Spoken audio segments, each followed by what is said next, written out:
आपको ये जानकर हैरानी होगी कि दुनिया का लगभग 99% अंतर्राष्ट्रीय डेटा समुद्र के नीचे बिछी केबल्स से गुजरता है, जिनका कुल लंबाई 1.4 मिलियन किलोमीटर से अधिक है। दोस्तों, ये लिनियो का जाल सिर्फ लोहे के तार नहीं, बल्कि मॉडर्न सिविलाइजेशन की रगियों का नेटवर्क है। आज हम इस नेटवर्क के जन्म और एवोल्यूशन को समझने जा रहे हैं। 1850 के दशक में जब पहली कम्युनिकेशन केबल इंग्लैंड और फ्रांस के बीच बिछी थी, तब सिग्नल ट्रांसमिट होने में कई सेकंड्स लगते थे। आप सोचिए, उस समय कॉपर वायर और गट्टा पर्चा कोटिंग से इस केबल को समुद्र में डाला गया था। ये एक औद्योगिक कमाल था जिसने दुनिया के संपर्क के तरीके को पलट दिया। 1858 में पहली ट्रांसअटलांटिक टेलीग्राफ केबल आयरलैंड से न्यूफाउंडलैंड तक बिछी, लगभग 2500 किलोमीटर लंबी। पर कुछ हाफ टन में ही प्रेशर और वोल्टेज के नुकसान से ये केबल तबाह हो गई। इंजीनियर्स ने सीखा कि समुद्र के नीचे इंसानी धैर्य और टेक्नोलॉजी दोनों की कसौटी होती है। 1866 में अगला प्रयास सफल हुआ। ग्रेट ईस्टर्न नाम के जहाज ने पूरी अटलांटिक केबल को सही तरह से बिछाया। इस केबल ने 8 वर्ड्स पर मिनट के गति से संदेश भेजा, जो उस समय के लिए बड़ा टेक्निकल कमाल था। ये कनेक्टिविटी एम्पायर और ट्रेड दोनों के लिए नई दुनिया खोलता गया। 19वीं सदी के अंतिम दशकों तक दुनिया भर में केबल राउट्स लगाकर यूरोप, इंडिया, ऑस्ट्रेलिया और अमेरिका को जोड़ा गया। ये कॉपर बेस्ड केबल्स कोरोजन और टेम्परेचर प्रेशर का सामना करती थी, फिर भी उन्होंने राष्ट्रीय स्तर पर संवाद की नई रेखाएं खींच दी। इनके बिना ग्लोबल कम्युनिकेशन का कोई मतलब नहीं था। 1902 तक ब्रिटिश एम्पायर के पास खुद का all red line cable network था, जो 33,000 किलोमीटर लंबा था। ये स्ट्रैटेजिक दृष्टि से भी जरूरी था, क्योंकि इसे कंट्रोल करके पावर और इंफॉर्मेशन दोनों हाथ में रखी गई। दोस्तों, यह डिजिटल राजनीति का पहला रूप था। 20वीं सदी के आरंभ में टेलीग्राफ केबल्स से टेलीफोन केबल्स तक संक्रमण हुआ। इस दौरान कॉपर कोर को ज्यादा भरोसेमंद बनाना और इंसुलेशन को मजबूत करना इंजीनियरिंग चुनौती थी। तभी समुद्र के नीचे कम्युनिकेशन और क्लियर आवाज के लिए सिग्नल एम्प्लीफिकेशन टेक्निक्स विकसित की गई। 1956 में पहली ट्रांसअटलांटिक टेलीफोन केबल TAT-1 के नाम से चलाई गई, जो 36 कॉल्स एक साथ कैरी कर सकती थी। दोस्तों, इस केबल ने डिजिटल एरा की नींव रखी। 3600 मीटर तक के गहरे समुद्र में इसका प्रेशर सहन करना एक बहुत बड़ा इंजीनियरिंग उपलब्धि था। 1970 के दशक में ऑप्टिकल फाइबर का कॉन्सेप्ट उभार कर आया, जिसमें सिग्नल लाइट के रूप में ट्रैवल करता था। इस चेंज ने डेटा ट्रांसमिशन में रेवोल्यूशन ला दी, क्योंकि सिग्नल लॉस 10 गुना तक कम हुआ। अब दुनिया का इंफॉर्मेशन फ्लो प्रकाश के स्पीड से चलने लगा। 1988 में पहली optical fibre submarine cable TAT-8 Atlantic ocean के नीचे बिछाई गई थी। इसने 20,000 सर्किट्स एक साथ चलाए और डेटा ट्रांसफर की गति 280 मेगाबिट पर सेकंड तक पहुंची।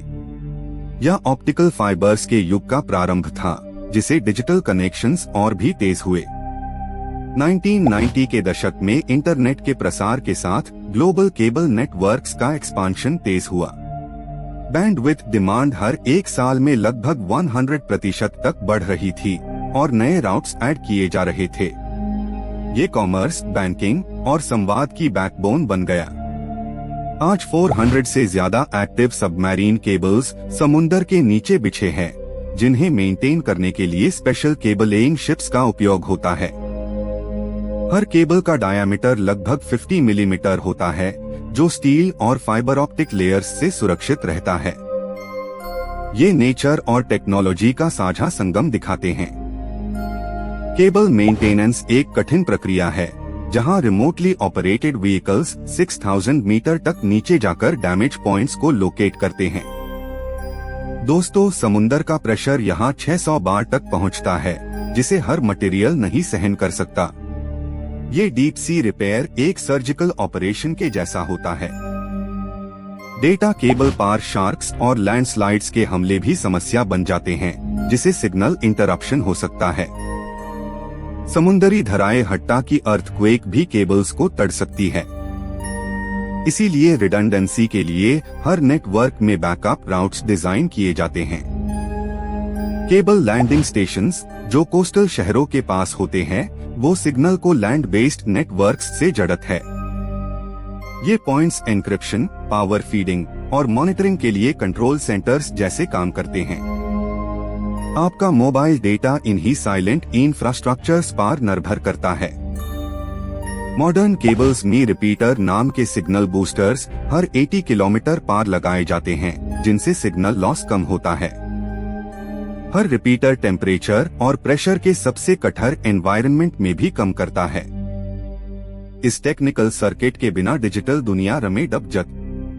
2020 तक डेटा कैपेसिटी मल्टी-टेराबिट पर सेकंड तक पहुंच चुकी थी, जिसे गूगल, फेसबुक जैसे कंपनीज अपने प्राइवेट केबल्स से संभलती है।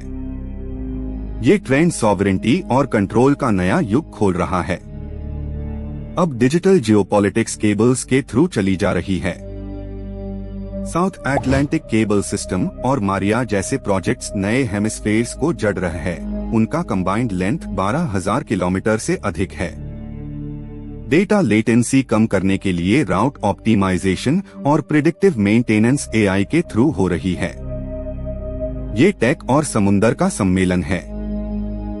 केबल्स के बिना सैटेलाइट कम्युनिकेशंस भी पर्याप्त नहीं होते, क्योंकि बैंडविड्थ और लेटेंसी दोनों मैनिफोल्ड डिफर करते हैं। सबमरीन केबल्स लगभग 200 टेराबिट पर सेकंड का डेटा ले जाते हैं, जबकि सैटेलाइट्स कुछ गीगाबिट तक समत रहते हैं। ये डिफरेंस हाई उन्हें इंडिस्पेंसेबल बनत है। फ्यूचर में क्वांटम एन्क्रिप्शन और सेल्फ हीलिंग मटेरियल्स केबल्स को और स्मार्ट बने। हर डेटा स्ट्रीम, हर डिजिटल कॉल और हर क्लाउड स्टोरेज ट्रेस इन्हीं इनविजिबल लेयर्स के ड्राइव में समाई है। दोस्तों, आप जब नेक्स्ट टाइम इंटरनेट यूज कर तो याद रखिए, समुंदर के नीचे दुनिया जीवन से धड़कती है। सबमरीन केबल्स के एवोल्यूशन ने हमारे समाज को इंस्टेंटेनियस कम्युनिकेशन तक पहुंचाया, इंफॉर्मेशन को डेमोक्रेटाइज्ड किया और इकोनॉमी को प्लग इन बनाया। ये तार जो पृथ्वी के समुंदर की गहराइयों में छुपे हैं, हमारे युग का नर्व सिस्टम है। इसके बिना मॉडर्न दुनिया का हर पाल अधूरा रह जाता।